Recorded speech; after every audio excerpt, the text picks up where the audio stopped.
오늘 내용은 AI 수학, 교원 빨간펜의 AI 수학에 관련된 내용입니다. 지금 보시면 저희가 이렇게 한 달에 10만 원이 넘는 돈을 내고 한 13만 원, 14만 원? 그 정도 되는 것 같아요. 여기 보면 도요새 잉글리시하고 AI 수학을 하는데 AI 수학 같은 경우에는 사실 저희 첫째가 좀 원했습니다. 워낙 수에 대해서 좀 숫자 놀이를 좋아했고 또 수학 공부하는 것에 대해서 좋아하는 아이라서 이런 AI 수학을 해봤는데 처음에 보시면 되게 아이들이 흥미있게 잘 하더라고요. 이 태블릿을 한번 보여드리자면 이렇게 아이들이 좋아하는 뭐 캐릭터라든지 뭐 이런 것들이 있고 내용도 되게 쉽게 되어 있고 아이들이 정말 좀 좋아할 만한 그런 내용들이 들어있어요. 그런데 문제가 뭐냐면 아이가 혼자서 하다 보면 금방 좀 지루해 하는 것도 좀 있어요. 워낙 뭐 좀 재밌게 하다가도 갑자기 좀 지루해 하기도 하고.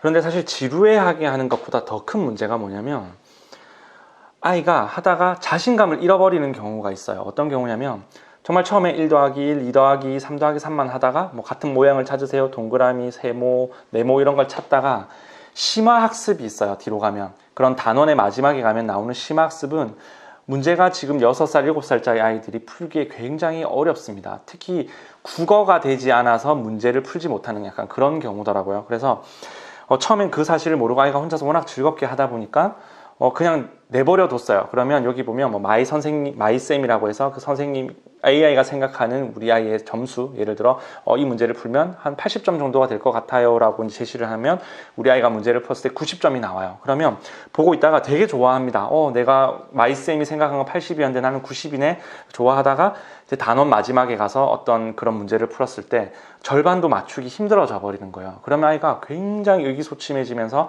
풀이 확 죽어버리더라고요. 처음엔 그걸 눈치채지 못했었어요. 그런데 어느 순간 그 사실을 알고 나서 방법을 바꿔야겠다 이렇게 하다가는 아이가 좋아하는 이런 수학마저도 참 질리는 과목이 되지 않을까, 벌써 일찍부터 좀 수포자가 되는 그런 경험을 하게 되지 않을까, 그런 우려가 생겨가지고 그 다음부터는 무조건 제가 아이 옆에 앉았습니다.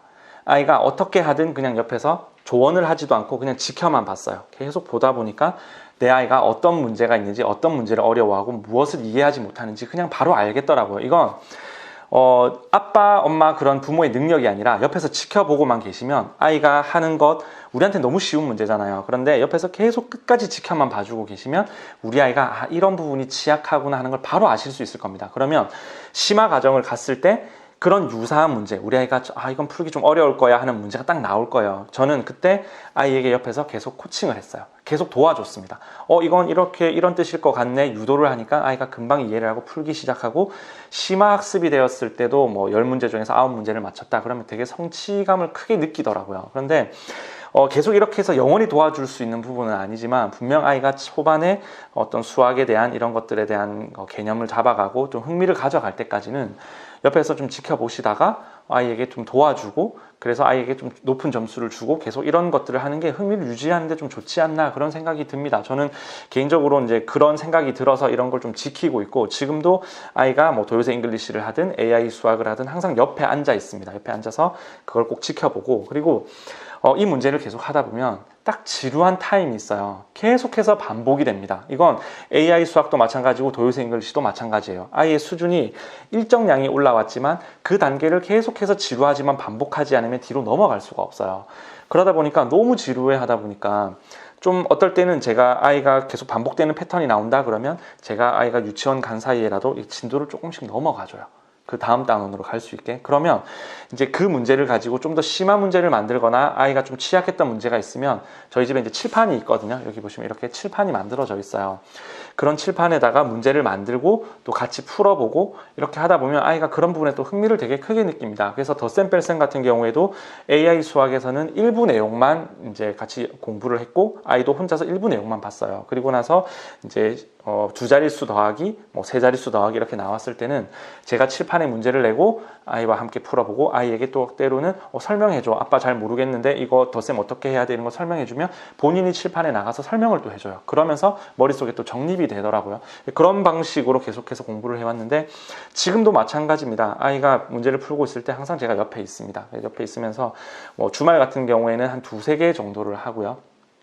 그리고 평일 같은 경우에는 1개 정도를 이제 제가 퇴근하고 와서 봐주는 편입니다. 그것도 이제 우리 앞에 웅진 북클럽 하던 것처럼 이제 제가 책 읽어주면 스티커를 붙이는 거 이제 영상을 앞에 공개를 해드렸는데, 스티커를 붙이는 것처럼 AI 수학이라든지 도요새 잉글리시 이렇게 북패드를 같이 한 날은 빨간색 스티커를 같이 따라 붙였습니다. 이렇게 보이듯이. 그러면 AI 수학 같이 한 날과 책을 읽어준 날은 스티커 2개가 붙게 되겠죠. 그렇게 해서 제가 아이에게 한 달에 얼만큼 이제 도와주고 있고 아이를 공부에 얼만큼 참여하고 있는지 저 스스로도 볼 수 있게 이렇게 스티커 작업을 했었거든요. 참 이런 게 도움이 많이 되는 것 같고, 제가 어떤 달은 뭐 15일 정도밖에 못 해줬다 그러면 좀 반성을 하게 되더라고요. 다음 달은 20일 이상은 꼭 봐줘야지. 그래서 아이가 잠들기 전에 퇴근한 날은 반드시 이걸 지키려고 합니다. 그런데 아이가 잠들고 나서 퇴근을 해버리면 어쩔 수 없지만, 그럴 땐 주말에 좀 몰아서 좀 많이 하는 편이고요. 그래서 뭐 결론은 그런 것 같아요.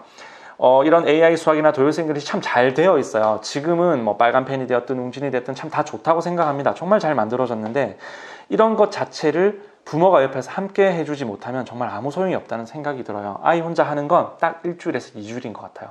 너무 재밌거든요. 캐릭터도 나오고 막 너무 재밌고, 하지만 그건 딱 2주. 아이의 인내심은 2주. 우리 둘째 소연이 같은 경우에는 좀 더 어려요. 5살이다 보니까 그 흥미가 더 빨리 떨어집니다. 그래서 부모가 옆에 있으면서 계속 같이 도와주고, 또 이런 주제를 너무 지루해하면 칠판에서 적어주고 같이 문제를 만들어보고 풀어보고, 이런 과정들이 아이의 이 흥미를 계속 유지시켜주는 방법이 아닐까 생각이 들고요. 저는 제가 블로그에다가도 썼지만, 블로그에 이제 제가 링크 여기 검색창에 이렇게 검색을 하시면 나오는데, 그런 이야기를 했어요. 학습지를 해줄 때는 아이가 잘할 수 있을까가 아니라 부모인 내가 끝까지 잘할 수 있을까, 끝까지 잘 도와줄 수 있을까, 그게 훨씬 더 중요한 것 같아요. 부모가 잘할 수 없는 걸 아이에게 열심히 하라고 하는 건 강요밖에 안 되는 것 같아요. 내가 할 자신이 없으면서 내 아이에게 해라? 이건 좀 모순이겠죠. 그래서 막상 해보시면 참 힘듭니다. 어른 입장에서 다 아는 내용을 계속 보는 거 정말 지루하기도 하고요. 근데 부모에게 이런 인내가 없다면 아이들은 분명히 포기를 할 것 같고, 스스로 혼자서 뭐 미취학 아동이 해 나간다는 건 정말 제가 봤을 때는 있을 수 없는 일인 것 같아요. 정말 100에 한두 명의 특출난 아이들이 있을지 몰라도 나머지 아이들에게는 힘들다는 생각이 들어요. 그래서 이런 학습지 고민하시는 분들 분명히 많으실 것 같아요.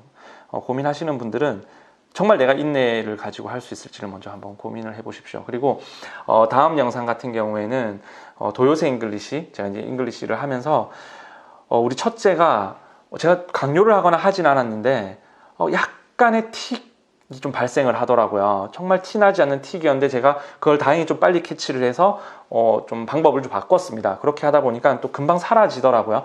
그래서 이런 학습지가 아이에게 또 스트레스가 될 수 있겠구나. 강요하진 않았지만, 강요하지 않아도 아이는 풀다가 스스로 스트레스를 받는 경우가 분명히 생기더라고요. 그래서 다음 영상에는 우리 아이가 이런 가벼운 틱이 왔고 그런 틱을 극복해내간 과정, 제가 어떻게 좀 지도를 했는지 그런 내용에 대해서 한번 영상을 올려보도록 하겠습니다. 여기 구독하고 좋아요 좀 많이 눌러주시고, 제 채널이 성장하는 동안에 여러분과 같이 공유를 좀 많이 했으면 좋겠습니다.